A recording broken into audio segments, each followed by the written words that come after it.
आता जो परिसंवाद आहे तो अत्यंत महत्त्वपूर्ण परिसंवाद आहे। राष्ट्रवाद कोणाची मिराजदारी। मुळात राष्ट्र ही संकल्पनाच कृत्रिम आहे। राष्ट्र ही संकल्पना मानसिक आहे। चार्ल्स डार्विनच्या मतानुसार कोणताही एक सजीव स्वतंत्रपणे तयार झाला नाही, तो उत्क्रांत होत आलेला आहे। आणि मानवाच्या इतिहासाचा जर का अभ्यास करायचा असेल तर अँथ्रोपोलॉजिस्ट असं म्हणतात की Australopithecus, Homo erectus, Neanderthal, Homo sapien sapien. आज आपण होमो सॅपियन सॅपियन आहोत आणि आणखीन 1 लाख वर्षांनी, 10 लाख वर्षांनी किंवा 1 कोटी वर्षांनी आजचा माणूस कसा असेल तर याचं सुंदर कल्पनाचित्र डॉक्टर भालचंद्र नेमाडे यांनी हिंदू कादंबरीमध्ये मांडलेलं आहे। ती कादंबरी जरी असली तरी तिला ऐतिहासिक मूल्य आहे। आणि म्हणून 10,000 वर्षापूर्वी शेतीचा शोध लागला। शेतीपूर्वी मनुष्य प्राण्या भटका होता, त्याला देश नाही, त्याला धर्म नाही, ती भटकणं ही त्याची संस्कृती, सामूहिक शिकारी त्याची संस्कृती होती। म्हणजे हंटिंग गॅदरिंग ज्याला म्हणतो ते हंटिंग गॅदरिंग करायची, मोठ्यात मोठा प्राणी खायचा। म्हणजे उकडीचे मोदक कोण खात नव्हते त्या काळामध्ये, किंवा आळूचं फतफत त्यावेळेस चालत नव्हतं, तर सगळ्यात मोठा प्राणी खायचा, मारायचा, आणि तो जोपर्यंत संपत नाही तोपर्यंत तिथून हलायचं नाही, गुहेमध्ये राहायचं आणि पुढे निघायचं। त्याला काय गाव, तालुका, जिल्हा, सर्कल, नॅशनलिझम, राष्ट्र नावाचा प्रकार नव्हता। त्यामुळे राष्ट्र ही कल्पनाच मुळात काल्पनिक आहे। आणि म्हणून युव्हाल नोआ हरारी जो सध्या सेपियन्सच्या माध्यमातून गाजतोय तो असं म्हणतो की शेतीचा शोध लागला आणि शेतीच्या शोधाने मानवाला बांधून ठेवलं। म्हणजे आपल्याला बांधून कुणी ठेवलं तर शेतीच्या शोधाने बांधून ठेवलं। आणि शेतीच्या शोधानंतर नॅशनलिझम, राष्ट्रीय संकल्पना, म्हणजे त्याला प्राचीन काळामध्ये राष्ट्र म्हणत नसतील कदाचित, अशोकाच्या काळामध्ये, हरप्पन सिव्हिलायझेशनमध्ये, मेसोपोटेमियामध्ये किंवा इजिप्शियन कल्चरमध्ये त्याला नॅशनलिझम म्हणत नसतील। नॅशनलिझम शब्द राष्ट्रवाद आधुनिक काळात आलेला शब्द आहे। अनेक अभ्यासकांचं मत असं आहे की साम्राज्यवादाने आणि वसाहतवादाने राष्ट्रीय संकल्पनेला आयाम दिला किंवा राष्ट्रीय संकल्पना उदयाला आली। म्हणून राष्ट्रीय संकल्पना ही मानवनिर्मित आहे ना, आधुनिक आहे। आणि एकमय समाज म्हणजे राष्ट्र अशी विचारधारा या माध्यमातून मांडली जाते। खरंच एकमय समाज आहे का? अब्दुल कादर मुकादम जे खूप मोठे विचारवंत आहेत, अभ्यासक आहेत, त्यांनी खूप चांगलं विश्लेषण केलं की धर्माच्या आधारावरती उभा राहिलेला पाकिस्तान, त्यामध्ये सुद्धा किती आंतरविरोध आहेत। आपण वर्तमानपत्रामध्ये वाचतो की त्या ठिकाणी देखील गरिबी आहे, दारिद्र्य आहे, दहशतवाद आहे, शाळांवरती हल्ले होतात, बॉम्बस्फोट होतात, आणि त्या ठिकाणी देखील फाशी दिलं जातं। म्हणजे एका धर्मावरती आधारलेला राष्ट्रवाद असू शकत नाही। त्यामुळे राष्ट्र ही संकल्पनाच मुळात एकमय जरी म्हटलं तरी एकमय समाज ही सुद्धा राष्ट्र अशा पद्धतीचे राष्ट्र असू शकत नाही। त्यामुळे राष्ट्रवाद ही कोणाची मिराजदारी आहे किंवा कोणाची मक्तेदारी आहे हे पाहण्यापूर्वी आपण आपल्या देशामध्ये जो राष्ट्रवाद उदयाला आलेला आहे आधुनिक काळामध्ये, विशेषतः डच, फ्रेंच, इंग्रज, पोर्तुगीज आल्यानंतर आपल्याकडे नॅशनलिझम, राष्ट्रवादाचा उदय झालेला आहे। आणि जो आताचा वर्तमान राष्ट्रवाद आहे, जो सेक्युलरिझमवरती आधारलेला आहे, न्याय, स्वातंत्र्य, समता, बंधुभाव यावरती आधारलेला आहे, भिन्न संस्कृतीचा आदर केला पाहिजे अशा पद्धतीचा राष्ट्रवाद दिला तो डॉक्टर बाबासाहेब आंबेडकरांच्या संविधानाने दिला। संविधान, भारतीय संविधान हे काय सांगतं की आमचा देश हा मुस्लिमांचा देश नाही, आमचा देश आहे फक्त जैनांचा देश नाही, फक्त बौद्धांचा देश नाही, फक्त हिंदूंचा देश नाही, तर आमचा देश आहे आम्ही भारतीय लोक। सरनाम्यामध्ये सुरुवातीला स्पष्टपणे सांगितलेलं आहे की आम्ही भारतीय लोक। त्यामुळे आपला राष्ट्रवाद ही कोणत्याही एका जातीची, जमातीची, धर्माची मक्तेदारी नाही, तर आम्ही सगळे भारतीय लोक, या देशामध्ये राहणारे सगळे लोक जे आहेत यांचा राष्ट्रवाद आहे असं ठासून आपल्याला सांगितलं जातं, असं आपलं संविधान सांगतं। परंतु अलीकडच्या काळामध्ये ज्या अनेक वक्त्यांनी या ठिकाणी विश्लेषण केलं, शशीजींनी विश्लेषण केलं, सरफराजने विश्लेषण केलं, अलीकडच्या काळामध्ये जो राष्ट्रवाद वाढत आहे तो राष्ट्रवाद धर्मावरती आधारलेला राष्ट्रवाद वाढत आहे। आणि तो राष्ट्रवाद म्हणजे हिंदू राष्ट्रवाद। आता हिंदू राष्ट्रवादाची निर्मिती किंवा हिंदू राष्ट्रवादाचा जो प्रचार केला जातो तो मुस्लिम देशावरती आधारलेला, म्हणजे हिंदू राष्ट्रवादाची संकल्पना ही हिंदू अंतर्गत जातीचं कल्याण व्हावं, त्यांना शिक्षण मिळावं, जाती जातीमधील वैमनस्य संपुष्टात यावं आणि सगळ्याला हक्काधिकार मिळावेत यावरती आधारलेला हिंदू राष्ट्रवाद नाही। तर हिंदू राष्ट्रवाद 2 पातळीवरती आधारलेला राष्ट्रवाद आहे। एक तर चातुर्वर्णीय व्यवस्था, ज्या चातुर्वर्णीय व्यवस्थेमध्ये ब्राह्मण, क्षत्रिय, वैश्य आणि शूद्र, ब्राह्मण श्रेष्ठ आहेत आणि सर्वाधिकार हे ब्राह्मणांना दिले पाहिजेत। शूद्राचं काम आहे वरच्या वर्णाची सेवा करणं, हा एक पाया आहे हिंदू राष्ट्रवादाचा। आणि दुसरा हिंदू राष्ट्रवादाचा पाया म्हणजे मुस्लिम देशावरती आधारलेला, म्हणजे हिंदू आंतरिक जातीचं कल्याण व्हावं यावरती आधारलेला नाही, तर मुस्लिमाच्या द्वेषावरती आधारलेला राष्ट्रवाद आहे.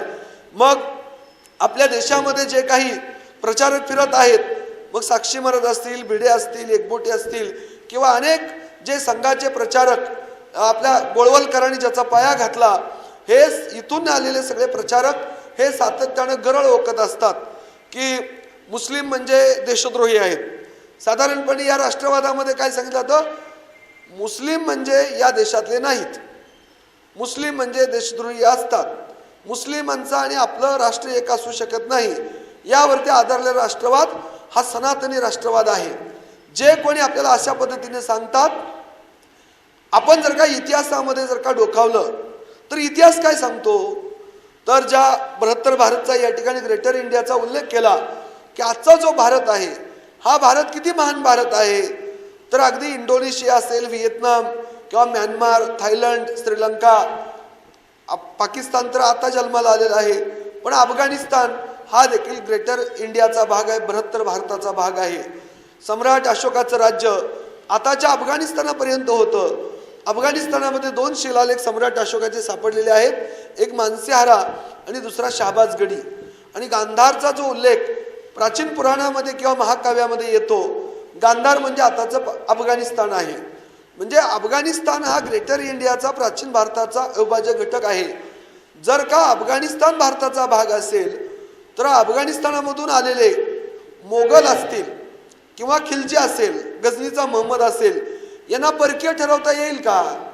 म्हणजे मोगलांना सुद्धा आपल्याला परकीय ठरवता येणार नाही, कारण मोगल हे अफगाणिस्तानातून आलेले आहेत. आणि अफगाणिस्तान जर का भारताचा भाग असेल तर मोगलांना सुद्धा परकीय ठरवता येणार नाही, ते सुद्धा भारताचे सुपुत्र आहेत. फार तर त्यांना काय म्हणता येईल, मायग्रेशन. जसं महाराष्ट्रातले अनेक मराठे आज पानिपत, सोनीपत, कर्नाल, कैथल, कुरुक्षेत्र किंवा तंजावर या ठिकाणी ज्याला आपण मायग्रेशन म्हणतो, स्थलांतर, तसं फार तर स्थलांतर म्हणता येईल. त्यांना विदेशी म्हणता येणार नाही, मोगलांना सुद्धा विदेशी म्हणता येणार नाही. आणि वर्तमान काळातले भारतीय मुसलमान हे तर इथलेच मूळचे आहेत, असं हरिश्चंद्र वर्मा नावाचे दिल्ली युनिव्हर्सिटीचे मिडिवल इंडिया नावाचा ग्रंथ ज्या हरिश्चंद्र वर्माने लिहिलेला आहे. आणि त्या ग्रंथामध्ये हरिश्चंद्र वर्मा असं म्हणतात की भारतीय मुसलमान हा काही सौदी अरेबियातून किंवा दुबईवरून आलेला मुसलमान नाही, तर याच ठिकाणी शूद्रांना जे ब्राह्मणी व्यवस्थेने छळ केला, त्यांना माणूस म्हणून जगण्याचा अधिकार हिरावून घेतला, अस्पृश्यतेने छळ केला, त्यांचे सगळे मानवी मूल्य पायदळी तुडवण्यात आली. आणि सुफिझमने केलेल्या कामामुळं आणि शूद्रांना मिळालेल्या माणुसकीमुळं, त्यांच्या हक्काधिकारामुळं या देशातले अनेक लोक मुसलमान झाले. म्हणजे तलवारीच्या बळावरती भारतामध्ये इस्लाम आलेला नाही, अशी मांडणी अनेक इतिहासकार अभ्यास करतात, जे तटस्थ आहेत किंवा पुरोगामी इतिहासकार आहेत. Romila Thapar, Harishchandra Varma, D Kosambi, R S Sharma किंवा शरद पाटील यांनी जी मांडणी केलेली आहे ती मांडणी अशी आहे की मुसलमान हा इथला कष्टकरी, श्रमकरी, शेतकरी, शूद्र, अतिशूद्र यातून कन्व्हर्शन झालेला मुसलमान आहे. त्यामुळे मुस्लिमांना विदेशी ठरवता येणार नाही. परंतु जो धार्मिक धर्मवादी राष्ट्रवाद आपल्याकडे आलेला आहे, तो धार्मिक राष्ट्रवाद असं सांगतो की मुस्लिम विदेशी आहेत आणि मुस्लिम म्हणजे देशद्रोहीच असतात. अशा पद्धतीने संघाने पेरणी आपल्या देशामध्ये केलेली आहे. आणि मग संघ परिवाराची विचारधारा ही प्रतिगामी आहे. त्यामुळे केवळ मुस्लिमांना राष्ट्रद्रोही ठरवून हे थांबत नाहीत, तर जे पुरोगामी भूमिका घेतील, जे बुद्धाचा विचार सांगेल, जो महावीराचा विचार सांगेल, जो चार्वाकाचा विचार सांगेल, जो तुकारामाचा, जो ज्ञानदेवाचा, नामदेवाचा आणि आधुनिक काळातील फुले शाह आंबेडकरांचा विचार सांगेल, जो पुरोगामी भूमिका घेईल, जो समतावादी भूमिका घेईल, जो बुद्धिब्राह्मण्यवादी भूमिका घेईल, म्हणजे जो पुरोगामी तो सुरुवातीला धर्मद्रोही आणि पुढचा टप्पा राष्ट्रद्रोही. त्यामुळे आता जो राष्ट्रवाद येत आहे तो राष्ट्रवाद म्हणजे संघाच्या विचारधारेचा राष्ट्रवाद. गोमांस भक्षण करायचं असेल तर तुम्ही पाकिस्तानात जावा, असा राष्ट्रवाद आता येत आहे. आणि मग सरकारने गोवंश हत्याबंदीचा कायदा केला. गोवंश हत्याबंदीचा कायदा केल्यानंतर कोणीतरी न्यायालयात गेलं आणि न्यायालयाने सरकारला विचारलं की तुम्ही गोवंश हत्याबंदीचा कायदा केला, इतर प्राण्यांचं काय? म्हणजे बकरा, कोंबडी, पापलेट, सुरमई, बांगडा, कटला, रहू किंवा कोळंबी, वाम, सुकट, बोंबील याचं काय? त्यावेळी सरकारने न्यायालयाला सांगितलं की जशी आम्ही गोवंश हत्याबंदी केली तसं हळूहळू इतर प्राण्यांच्या हत्येवर सुद्धा बंदी घालण्यात येईल.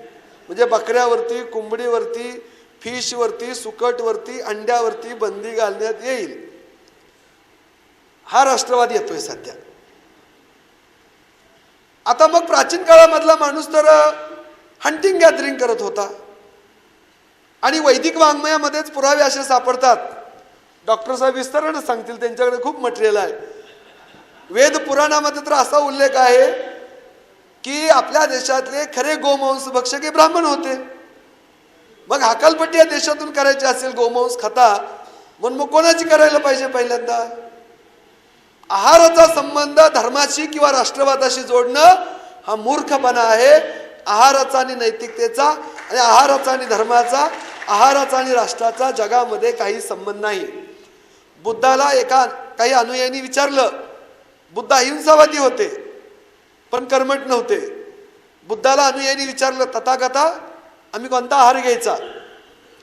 बुद्धाने उत्तर दिलं, जिथं जे उपलब्ध आहे ते खावा. जिथं जे उपलब्ध आहे ते खावा.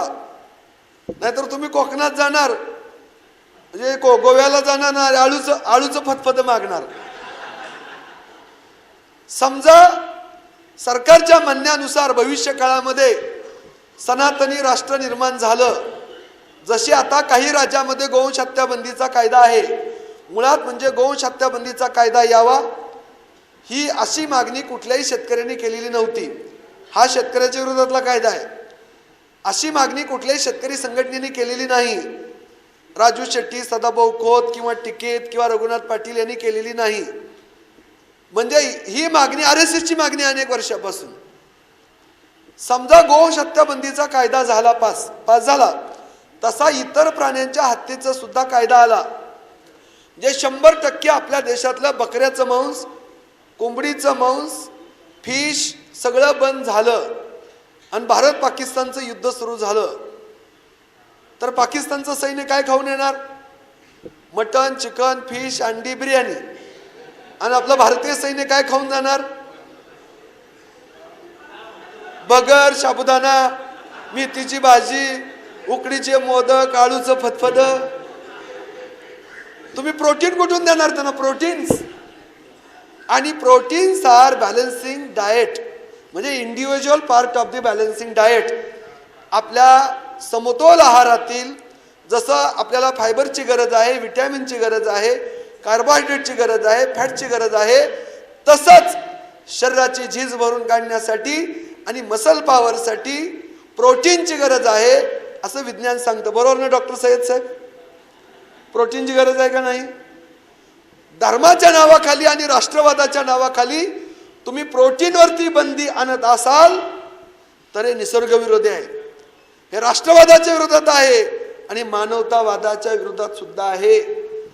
म्हणून आताचा जो राष्ट्रवाद येतो आहे, तुम्ही शाकाहारी असाल तर राष्ट्रप्रेमी,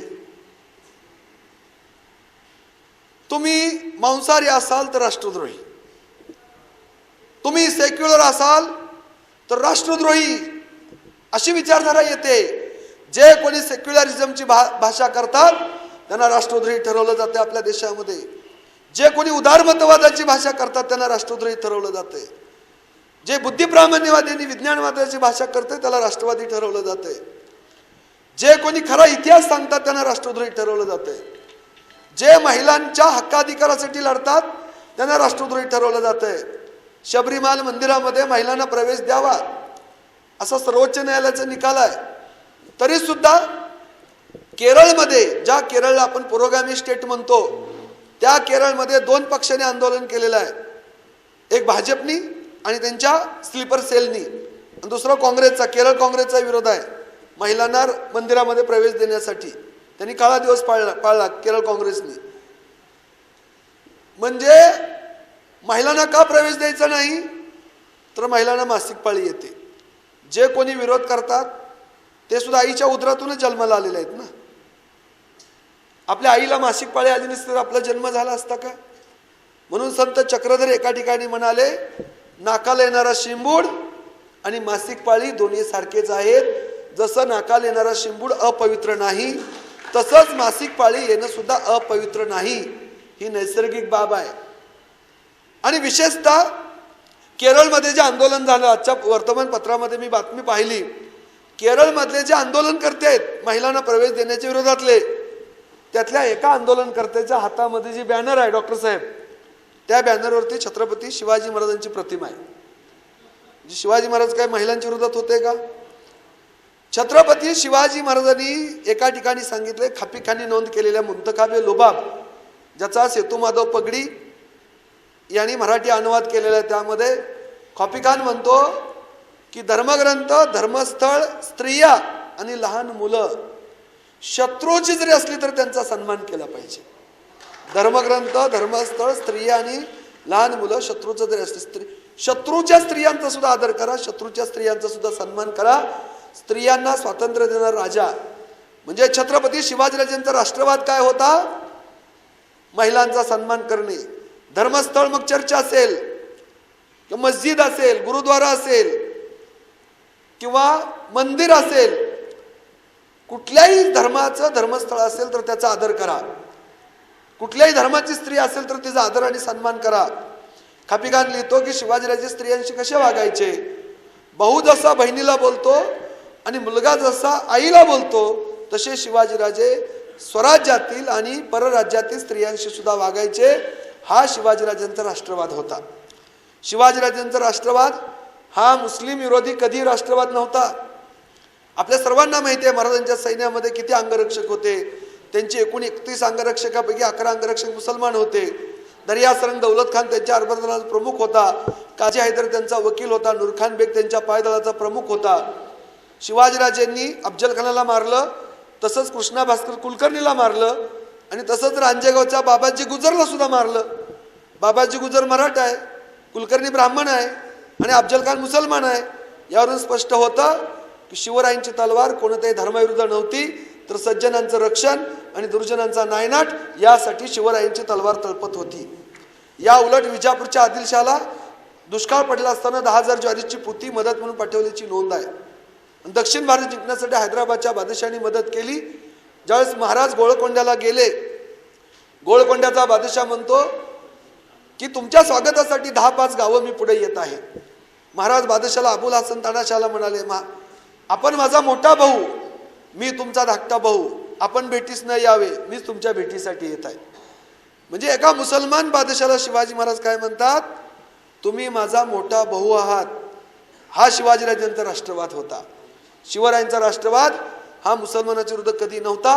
पण आज आपल्या महाराष्ट्रामध्ये आणि देशामध्ये, विशेषतः गुजरातमध्ये ज्या हिंदू मुसलमानांच्या दंगली झाल्या, त्यामध्ये शिवाजीराजांची प्रतिमा वापरली गेली. महाराष्ट्रामध्ये सांगली किंवा अनेक ठिकाणी ज्या ज्या दंगली होतात, त्या ठिकाणी छत्रपती शिवाजीराजांची प्रतिमा मुस्लिम विरोधी वापरली जाते. शरद पाटील म्हणतात, संभाजीराजे दिलेरखानाकडे गेले म्हणून त्यांचा प्राण वाचला, अन्यथा त्याच वेळेस मंत्र्यांनी संभाजीराजाला ठार मारलं असतं, जे काम पुढे त्याने औरंगजेबामार्फत केलं. म्हणजे प्राचीन काळामध्ये, मध्ययुगीन काळामध्ये अशी धार्मिक लढाई कधी नव्हती. त्या काळाल्या लढाया राजकीय लढाया होत्या, पॉलिटिकल वॉर. ती राजकीय लढाई होती, धर्मयुद्ध कधी नव्हतं. पण 1925 नंतर संघ परिवाराची निर्मिती झाल्यानंतर आपल्याकडे धार्मिक ध्रुवीकरण व्हावं या उद्देशानं राष्ट्रवादाची आणि इतिहासाची मांडणी झालेली आहे. म्हणजे मुस्लिमांना टार्गेट करायचं, 75% हिंदूंना, हिंदू म्हणून घेणाऱ्या बहुजन समाजाला 15% मुसलमानांची भीती दाखवायची आणि 75% लोकांवरती राज्य करायचं. त्यांचं आर्थिक शोषण करायचं, धार्मिक शोषण करायचं, सांस्कृतिक शोषण करायचं, राजकीय शोषण करायचं. संघ परिवार हा कधी सत्तेवरती येऊ शकत नाही, कारण त्यांची तेवढी संख्याच नाही. मग मुस्लिम देशावरती आधारलेला राष्ट्रवाद आणायचा. समजा उद्या हिंदू राष्ट्र झालं, आपल्या अनेक लोकांना काय वाटतं, जर पाकिस्तान मुस्लिम राष्ट्र असेल तर आपल्या देशामध्ये हिंदू राष्ट्र का नसावं, आपण बहुसंख्याक आहोत. पण हिंदू राष्ट्र म्हणजे मराठ्यांचं राष्ट्र नव्हे. हिंदू राष्ट्र म्हणजे माळ्यांचं राष्ट्र नव्हे, राजपुतांचं राष्ट्र नव्हे, जाटांचं राष्ट्र नव्हे, किंवा वक्कलिंगाचं राष्ट्र नव्हे, हिंदू राष्ट्र म्हणजे यादवांचं राष्ट्र नव्हे, कुर्मींचं राष्ट्र नव्हे. हिंदू राष्ट्र म्हणजे सुतार कुंभार लोहारांचं राष्ट्र नव्हे. हिंदू राष्ट्र म्हणजे सनातन्यांचं राष्ट्र. हिंदू राष्ट्र म्हणजे सनातनी विचारधारेचं राष्ट्र, की जे मुस्लिमांच्या अगोदर या देशातल्या हिंदू म्हणून घेणाऱ्या बहुजन समाजाचं शोषण करणार आहे, यांचे हक्क अधिकार हिरावून घेणार आहे. त्यामुळे या राष्ट्रवादाचा केवळ मुस्लिमांना धोका असं नव्हे, सनातनी राष्ट्रवादाचा धोका हा सर्वाधिक धोका हा हिंदू म्हणून घेणाऱ्या बहुजन समाजाला, कष्टकरी श्रमकरी शेतकरी वर्गाला याचा सर्वात मोठा धोका होणार आहे भविष्य काळामध्ये. समजा हिंदू राष्ट्र आलं तर हिंदू राष्ट्राचा धर्मग्रंथ कोणता असेल? मनुस्मृती. ज्या मनुस्मृतीने शिवाजीराजांच्या राज्याभिषेकाला विरोध केला, तुकारामाला ग्रंथ लेखनाचा अधिकार नाकारला. सर्वात जास्त छळ हा महिलांचा झालेला आहे, ब्राह्मण महिलांचा सर्वात जास्त छळ झालेला आहे. पेशवाईमध्ये सगळ्यात जास्त छळ ब्राह्मण स्त्रियांचा झालेला आहे. म्हणून हा राष्ट्रवाद हा सर्वात जास्त छळ शूद्रातिशूद्रांचा आणि महिलांचा छळ करणारा राष्ट्रवाद येणार आहे. त्यामुळे जे आता तावातावानी सांगत असतात की आम्हीच राष्ट्रवादी आहोत आणि जे सनातनी विचाराचे, जे गोळवलकरांच्या विचाराचे, जे संघाच्या विचाराचे ते खरे राष्ट्रभक्त, आणि जे फुले शाहू आंबेडकर किंवा सेक्युलर शिवाजी महाराज किंवा बुद्ध महावीर आणि चार्वाकाच्या विचाराचे आहेत ते म्हणजे राष्ट्रद्रोही धर्मद्रोही. आणि म्हणून दाभोळकर, पानसरे, कलबुर्गी, गौरी लंकेश यांची हत्या काही 1-2 दिवसात झालेली नाही, तर त्यासाठीची पार्श्वभूमी तयार केली. हे म्हणजे धर्मद्रोही आहेत, हा विचार सांगणारे लोक म्हणजे राष्ट्रद्रोही असतात. अशा पुरोगामी विचार सांगणाऱ्या लोकांना परदेशातनं पैसा येतो आणि मग हे आपल्या धर्माच्या विरुद्ध काम करतात आणि सुरुवातीला धर्मद्रोही ठरवायचं, नंतर राष्ट्रद्रोही ठरवायचं आणि त्यांचं शोषण करायचं. अशा पद्धतीचा राष्ट्रवाद आपल्या देशामध्ये येत आहे आणि हा सगळ्यांसाठीच धोकादायक राष्ट्रवाद आहे. म्हणून राष्ट्रवाद ही कुठल्या एका जातीची मक्तेदारी नाही, राष्ट्रवाद ही कुठल्या एका धर्माची मक्तेदारी नाही. काही दिवसापूर्वी सुषमा स्वराज म्हणाल्या होत्या, व्यक्तिशः मला सुषमा स्वराजबद्दल खूप आदर आहे. स्त्री कुठल्या जाती धर्माची आणि पक्षाची असली तरी त्यांचा सन्मान केला पाहिजे आणि सुषमा स्वराज यांचं काम खूप चांगलं आहे, खरं त्यांचं चांगलं काम आहे. तरी सुद्धा 2 वर्षापूर्वी त्या म्हणाल्या होत्या की आपल्या देशाचा राष्ट्रग्रंथ, राष्ट्रीय ग्रंथ हा भगवद्गीता झाला पाहिजे, असं सुषमा स्वराज म्हणाल्या होत्या. आपल्या देशाचा राष्ट्रीय ग्रंथ कुराण होऊ शकत नाही, आपल्या देशाचा राष्ट्रीय ग्रंथ बायबल होऊ शकत नाही, आपल्या देशाचा राष्ट्रीय ग्रंथ आगम साहित्य किंवा त्रिपिटक होऊ शकत नाही, आपल्या देशाचा राष्ट्रीय ग्रंथ हा गुरुग्रंथ साहेब होऊ शकत नाही, आपल्या देशाचा राष्ट्रीय ग्रंथ हा भगवद्गीता होऊ शकत नाही. आपल्या देशाचा राष्ट्रीय ग्रंथ फक्त आणि फक्त संविधानच होऊ शकतो, कॉन्स्टिट्यूशनच होऊ शकतो. समजा भगवद्गीता राष्ट्रीय ग्रंथ झाला तर भगवद्गीता तर स्त्रियांना हक्काधिकार नाकारते, बरोबर ना? भगवद्गीतेचं स्त्रियांबद्दल काय मत आहे? बरं, हिंदू स्त्रियांबद्दल काय मत आहे? ज्याला डॉक्टर बाबासाहेब आंबेडकर म्हणतात आउटकास्ट, म्हणजे ब्राह्मण स्त्रीचं स्थान हे ब्राह्मण वर्णात नाही, क्षत्रिय स्त्रियाचं स्थान हे काही क्षत्रिय वर्णात नाही, वैश्य स्त्रियाचं स्थान काय वैश्य वर्णात नाही, शूद्र स्त्रियांचं स्थान काय शूद्र वर्णात नाही. या सर्व स्त्रियांचं स्थान आउटकास्ट वर्णबाह्य आहे. म्हणजे SC STची जी अवस्था तीच सर्व वर्णातील स्त्रियांची अवस्था. समजा कॉन्स्टिट्यूशनच्या ऐवजी, संविधानाच्या ऐवजी भगवद्गीता राष्ट्रीय ग्रंथ असता तर सुषमा स्वराज आज आपल्याला परराष्ट्र मंत्री दिसल्या असत्या का? खुरपायला गेले असत्या, खुरपायला शेतात. त्या आज परराष्ट्र मंत्री आहेत, त्या फक्त आणि फक्त संविधानामुळे आहेत. त्यामुळे संविधान हा आपल्या देशाचा राष्ट्रीय ग्रंथ आहे. आपला देश हा एकप्रवाही नाही, आपल्या देशामध्ये अनेक आंतरप्रवाह आहेत. आपला देश काय एका संस्कृतीचा देश नाही.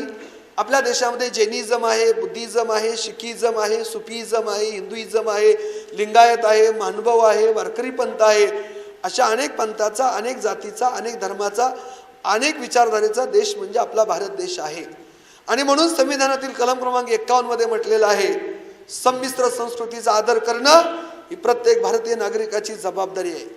स्त्रियांचा आदर आणि सन्मान करणं आपली जबाबदारी आहे. मूलभूत अधिकार आपल्या भारतीय संविधानाने दिलेला आहे. आपला देश आहे कुठल्याही धर्माच्या विरोधात नाही. आपल्या देशाचं संविधान हे कुठल्याही धर्माच्या विरोधात नाही. तसंच आपलं संविधान हे कोणत्याही धर्माचा अनुनय करत नाही. तो मुस्लिम अनुनय करत नाही आणि हिंदुइझमचाही अनुनय करत नाही. त्यामुळे राष्ट्रवाद ही कुठल्या धर्माची मक्तेदारी नाही. राष्ट्रवाद ही कुठल्या पक्षाची मक्तेदारी नाही. राष्ट्रवाद ही कुठल्या जातीची मक्तेदारी नाही. तर राष्ट्रवाद ही भारतीय जनतेची मक्तेदारी आहे. आणि एखादा नागरिक किंवा एखादी जात किंवा एखादा धर्म राष्ट्रद्रोही आहे का राष्ट्रप्रेमी आहे हे ठरवण्याचा अधिकार कुठल्या राजकीय पक्षाला नाही, कुठल्याही सरकारला नाही आणि कुठल्याही संघटनेला नाही. कारण आपल्याला संविधानाने हा राष्ट्रवाद दिलेला आहे. संविधानाने दिलेला राष्ट्रवादच आपल्या देशाला एकसंघ ठेवू शकतो. एवढीच भूमिका मांडून मी थांबतो. धन्यवाद.